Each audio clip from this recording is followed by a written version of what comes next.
Мы готовы к эксперименту. Виталик пошел.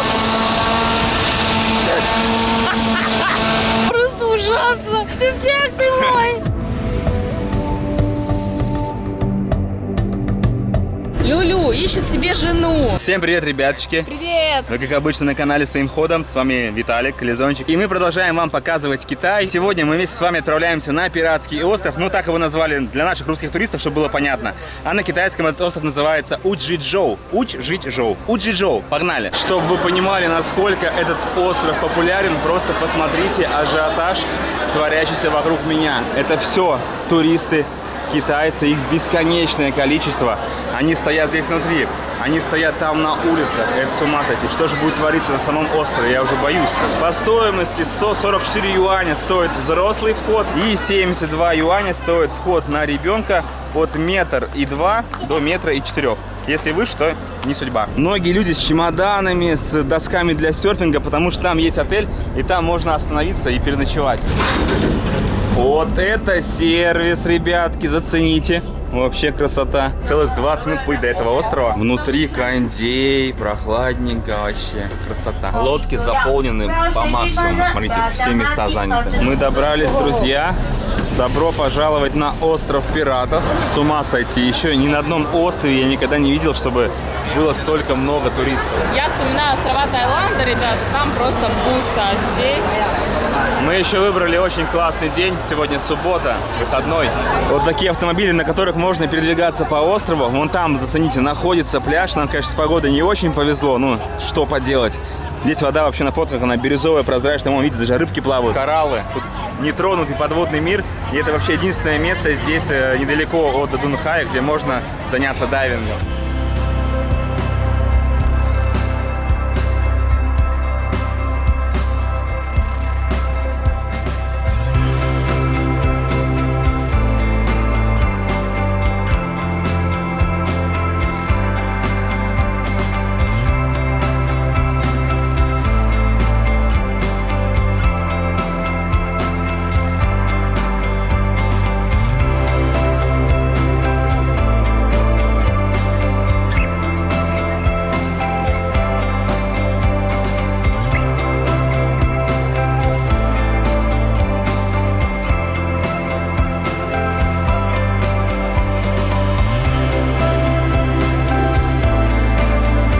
Получается, первым делом, когда мы высаживаемся с кораблика, мы попадаем на главную площадь. Здесь же вот много всего вкусного можно покушать, такие разноцветные автомобили. Я сначала подумал, что он реально на динозавре сидит. Смотрите, это просто динозавр надувается, так эффектно смотрится. Вот один из пляжей. Тут можно арендовать себе, покататься на скутере водном. Можно катамараны взять. Они еще во всех парках делают свою фишку со знаками. То есть, например, в парке Енода был вот такой знак, а здесь вот такой знак, понимаете? Вот такой вот он. И этим знаком все вот так друг друга приветствуют. Здесь даже есть искусственная волна. Прикольно. Ребята говорят, что это значит «я тебя люблю», а не знак дьявола, как многие пишут в комментариях. А мы сейчас будем пробовать аэротрубу. Ни разу не летали. Вот главный вход. Нам вот такой костюм, нужно одевать его. Мы почти готовы. Вот такой костюм у Лизы. На голову такая вот сеточка, сверху шлем. Сейчас нам проводят инструктаж. Вот так сидим и смотрим все дело по телеку. Мы готовы к эксперименту, друзья. У нас в ушах затычки, я ничего не слышу, что говорю. Так, Лиза первая полетела.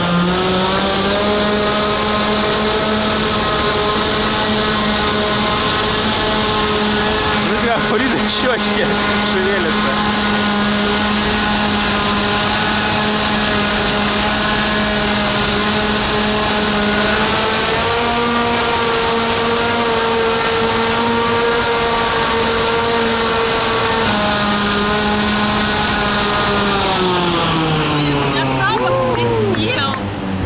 Что же он не видел, что... Как ощущения, Лизон? Как ощущения? Нормально все? Просто ужасно. Ну что, расскажи. Да, не знаю, вообще жесть какая-то. Попробуйте. Я пошел. Виталик пошел.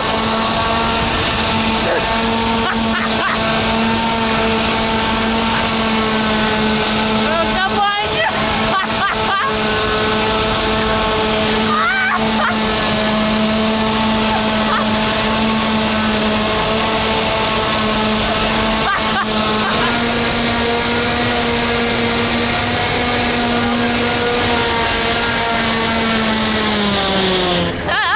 Тюфяк ты мой. Прикольно, я пошел. Не хватит.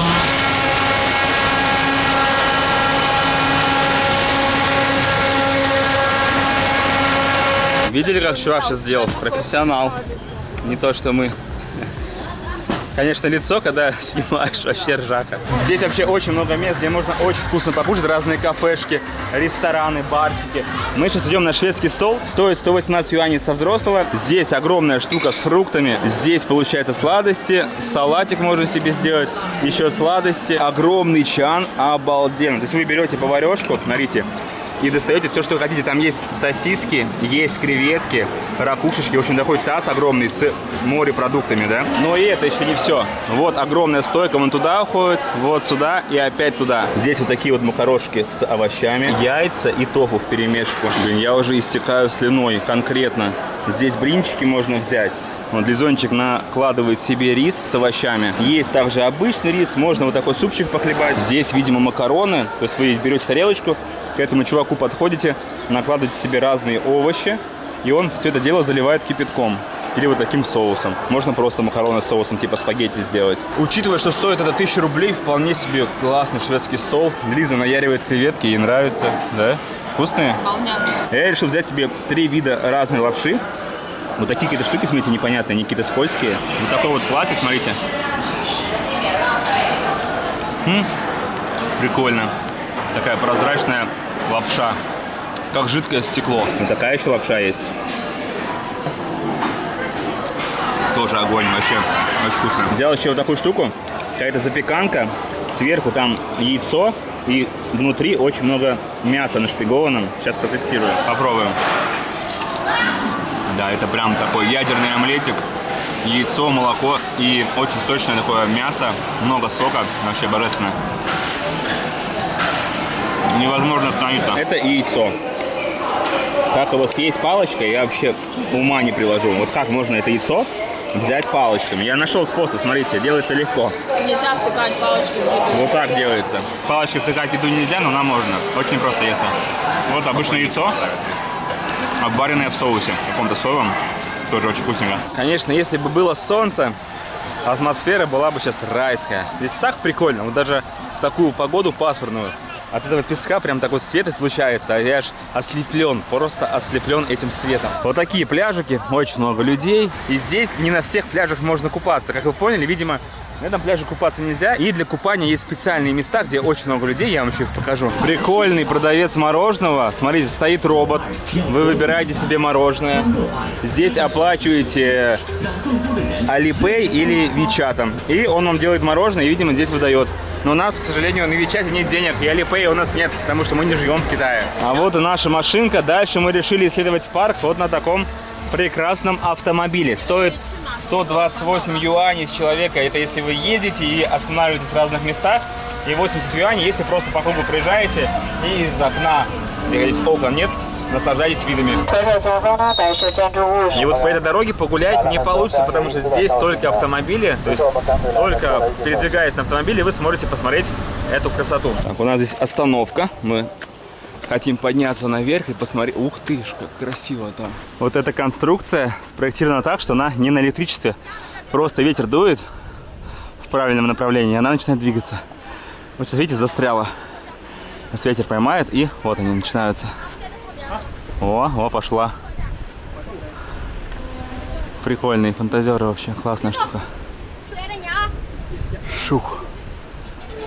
И здесь наверху находится вот такая вот китайская пагода получается. На перилах везде висят красные ленточки. Но в целом мне нравится. Очень атмосферно так вот погулять. Посмотреть что-то новое, покататься на этом автобусике. Видите, вот он идет прямо вдоль скал, вдоль этих обрывов. Очень красиво. Море, пагода.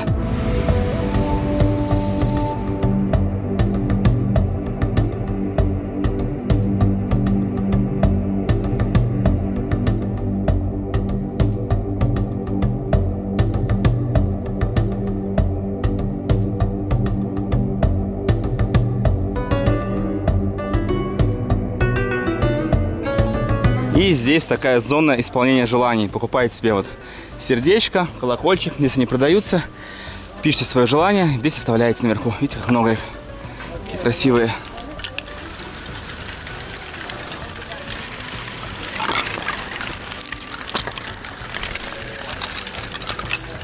Купили, в общем, и дощечку. 20 юаней она стоит. Нам дали ленточку, ручку. Сейчас мы напишем наше желание. Вообще у нас все уже есть на самом деле. Все, что нужно для счастья. Но еще немножко не хватает. Понятно все с тобой. То есть не с счастливых, а с чатысливых. Это, ребята, вот по-русскому у Лизы пятерочка, вот у меня троечка, я это лучше знаю. Не, я переживаю. 1 миллион счастливых подписчиков на канале своим ходом. Да, несложно было догадаться, конечно, о твоей мечте. А свое желание мы повесим вот здесь на самом краю. То есть вот тут мы прошли сквозь пагоду. Здесь такой вид на море. Вот, то есть с левой стороны от пагоды. Все, готово. Надеюсь, это желание скоро исполнится. Здесь еще есть такое развлечение, когда вы уже желание загадали, там все повесили, внизу такие ванночки стоят, и каждая ванночка подписана, стоит еще колокольчик. Нужно попасть в колокольчик камушком, камушек падает вон туда внутрь. Если у вас это получилось, то, смотри, если вы в первую попадаете, что будет? Продвижение по работе. Вторая – это завтра женишься, здоровье, богатство и счастье. Нужно попасть обязательно в колокольчик, и чтобы камушек упал в эту ванночку. Все камушки, они вот такие вот разноцветные, и один камушек стоит 10 юаней, у нас 5 попыток. Так. Давай, ты куда целишься? Богатство. Богатство? Богатство будет, давай. Давай. Блин, почти попал, Лизон. Давай еще богатство. Ну ты косая. Давай ты. Косая Давай вообще. ты очень хорошо кидаешь. Богатство. Попробуй навесным, реально. Вот так, слышишь? Да, тихо. Так и кошачить будет, не получится. Почти, почти. Да мы и так нормально, нам все хватает. Нет. Где хватает? У тебя, блин, 50 юаней осталось. Камни купить не можешь, даже цемент. Хотим добавить немножко трешничковой полезной информации для вас, друзья. Если вы на острове Хайнань, то очень важно, смотрите карту Maps.me, и там, где на карте отмечена такая красными полосками территория, это территория военных баз, потому что на Хайнане очень много военных баз, и чтобы вы знали, здесь есть смертная казнь. За шпионство. Шпионов казнят. И тех, кто торгует наркотиками. Это также касается полетов на квадрокоптере, поэтому если у вас есть квадрокоптер, ребята, летайте только там, где зона не красная. На Хайнане везде можно летать.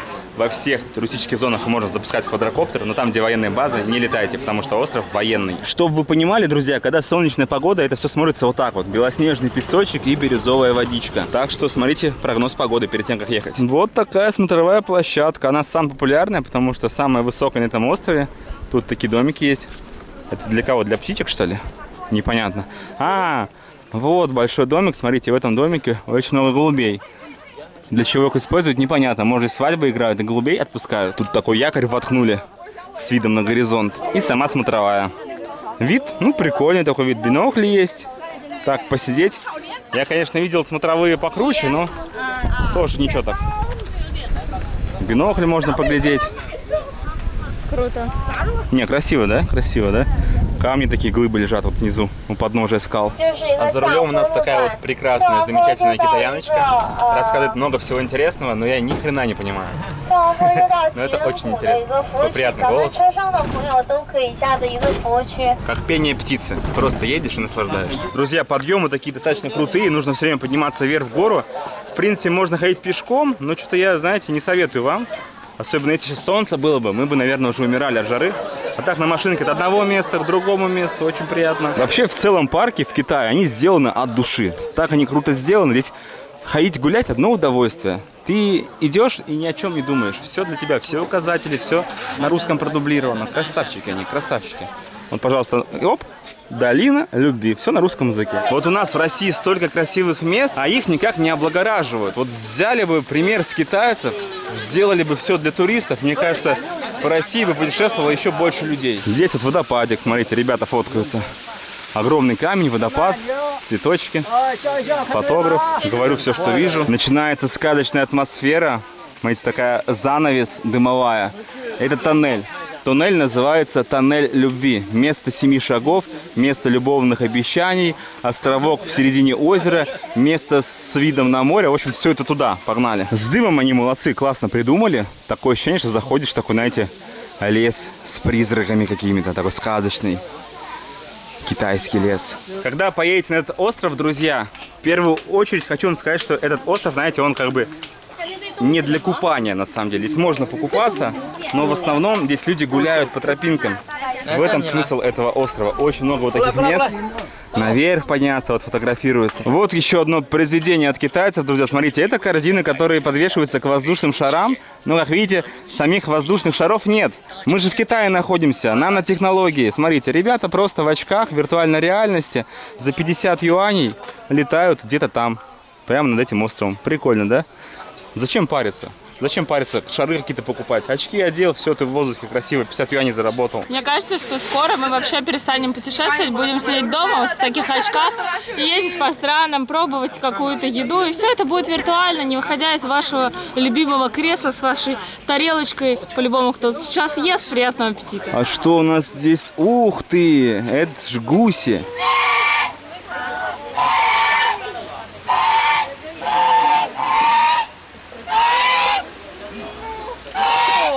Вообще они грамотно очень используют территорию парка и вообще, в принципе, территорию везде. Каждые 100 метров стоит какое-нибудь развлечение. Здесь, например, водяная мельница. Домики на деревьях. Вот такие разные декорации в виде коряк для фотографий. Мостики подвесные. Называется мост судьбы. Одна из планок сломана. Если на нее наступишь, ты провалишься и вниз улетишь. Мы прошли, у нас все хорошо. Ребята, посмотрите, как здесь красиво все сделано. В каждом горшочке посажены цветочки разных цветов. И это целый ботанический сад.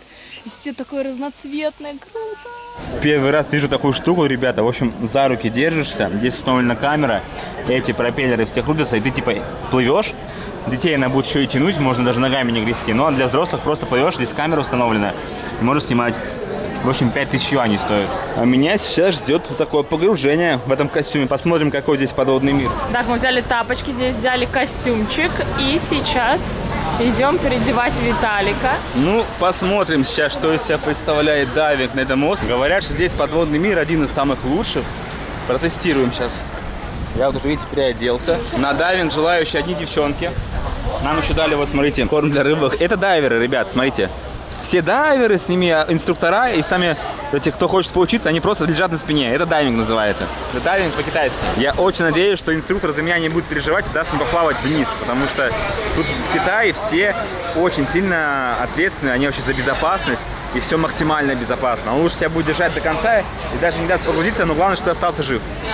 Потому что если что-нибудь случится, здесь вообще всех посадят, остров закроют и все. Смотрите, тут такие штучки, вот сюда кладутся очки, когда люди идут дайвить. А сюда в коробку просто складывают телефоны, все в чехлах, обратите внимание. Причем сам баллон и оборудование одевают они сами. Когда ты уже в воду нырнул, прям берут набор, который уже плавает, и одевают тебе его на спину. Прям в воде. Такого я еще ни разу не видел. Обычно мы на лодках все одевали, в Таиланде везде, потом уже погружались, полностью одетые и готовые к погружению.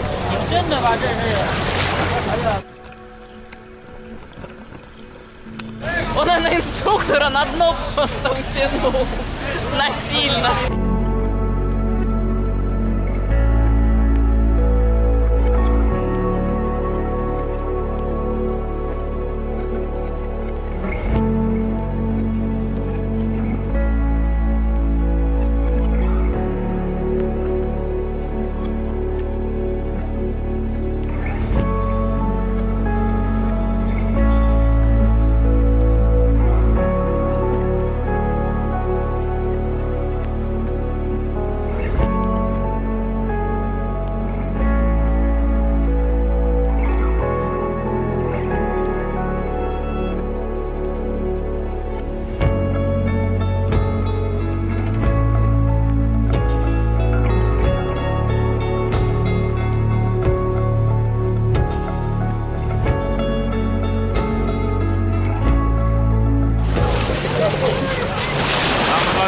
Очень красиво, но это такой, знаете, дайвинг без ног. Помнишь, мы с тобой погружались?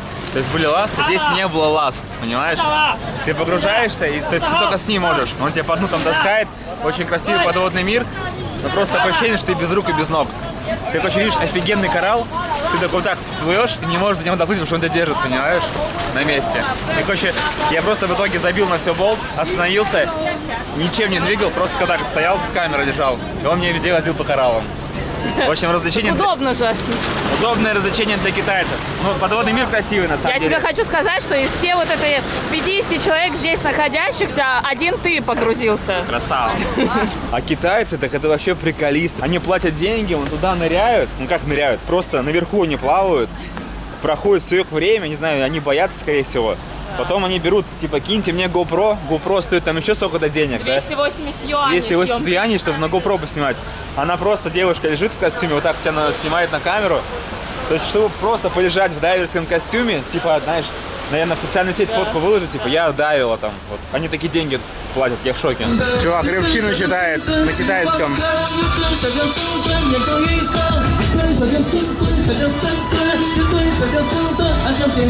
Ну даже вот здесь, смотрите, флайборд есть классная штука, но все-таки самому нельзя полетать. То есть китайцы, они за безопасность, там есть инструктор, он тебя катает. Вот даже пляж, видите, там такая огражденная территория, и как бы даже в конце этой огражденной территории, видите, такая штучка плавает, это охранник, чтобы никто, не дай бог, за территорию не выплыл. С трудом вообще представляю, сколько этот остров зарабатывает денег в день. Это просто капец какой-то. На одном только дайвинге, да. Вы посмотрите, какая огромная территория, сколько много людей. На каждые 100 метров 5 разных развлечений, какая-то еда. А это туалет. Больше похоже на вход куда-то на ресепшн в отель. Вот за это им респект. Смотрите, как они все моют, все чистят. Красотища. Приятно ходить. Потом, когда к нам китайцы приезжают, по России путешествуют, многие жалуются, почему у вас на маршруте нет нормальных туалетов, какие-то будки вонючие. А вы знали, что всего лишь 2% населения Китая умеют плавать? Представляете? Всего лишь 2%. Поэтому там на дайвинге я только погружался, еще девочка одна. А почему не учатся? Я даже не умею. Почему? Не хочешь научиться плавать? Не хочу. Вода не интересует, да? Да, потому что здесь сумка агадивна, черная, некрасиво. Ну все понятно, все от этого идет. Потому что китайцы, они любят, когда у них кожа белая, потому что когда кожа загорелая, это значит, ты работаешь где-то под солнцем, на полях. А когда ты белый, значит, ты работаешь в офисе, много зарабатываешь. И для них, типа, ну это престижно, чтобы у тебя кожа была как можно белее. Тут, как видите, вот свадьба проводят. Очень место знаменитое. И здесь вторая свадьба. Вот они, красавчики какие стоят. В платье красивом. Вот здесь третья свадьба. Идем сюда, бац, здесь четвертая свадьба. Вот жениха фоткают красиво. Смотрите, как невеста в белоснежном платье. Еще здесь можно понаблюдать за страусами. Вот они такие красавчики с длинными шеями. Какие-нибудь здоровые глазюки. А почему остров называется остров пиратов? Много денег здесь надо. Потратить, да? Да, а если вы хотите поиграть, все. Во все, ну да. Мы так посчитали, если прям вот все развлечения, все активности использовать, ну нормально, в копеечку можно влететь. Но так остров очень прикольный. Вообще круто сделано. Да. Все, друзья, мы вам весь остров показали. Надеюсь, что вам понравилось. Атмосфера здесь вся передана своим ходом. И мы садимся обратно вот на этот кораблик и плывем на остров Хайнань. Обратно мы решили поплыть на верхней палубе, на открытой. И когда мы уезжаем, вышло солнце. Спасибо большое. Весь день не было солнца, но с другой стороны было не жарко гулять, видео снимать. Ребята, девчоночки точнее, Люлю ищет себе жену. Русская подойдет? Да, подойдет. Если кто-то хочет, а? Постоянно Ключи стоят, да. Да, постоянно ездит на остров, загадывает желание, жениться, говорит, хочу жениться. Окей. Готов? Вас жду, а, девушка. А как написать-то куда? Кстати, подумал, у меня WhatsApp есть. Так что, девчонки, если у вас есть мечта, и эта мечта жить в Китае, то это идеальный шанс. Вот такой WhatsApp номер, в общем, пишите. Люлю. Люлю зовут. Ну что, какой у нас вывод, ребята? Сюда нужно приезжать на весь день. Причем, когда вы приезжаете туда, в порт, откуда отправляются лодочки вот сюда на остров пиратов, да, туда нужно приезжать до 8 часов, потому что в 8 часов утра билетов уже нет. То есть желательно приехать в часов 7, купить даже в 6-7, купить себе билет и ехать сюда именно на городском автобусе. Городской автобус из Дадунхая, номер 28, стоит он всего 12 юаней, прямо с Допирса довезет. Сюда приезжаете и сами здесь везде ходите, потому что если будете брать экскурсию, ну, вас привезут ограниченное время, потом обратно заберут, сами ничего не успеете. Так что экскурсию лучше не берите, сами приезжайте. На выходе сразу подготовлена такая очередь из такси, потому что там народу сейчас вывалит. Но у нас есть скутер, это очень удобно. Взяли себе вот такой пакетик ананасиков, там 4 штучки, и стоит 10 юаней всего. То есть недорого. Ты голодный после этого парка? Спелый, божественный. Прямо на выходе его девушка продает. Ну и на этом, друзья, все. Выпуск подошел к концу. С вас лайк, комментарий. Если вы уже подписаны на канал, то нажимайте на колокольчик. Да, если не подписаны, подписывайтесь. Всех обнимаем, целуем, любим. И до встречи в следующем выпуске из Китая. Пока-пока. Всем пока!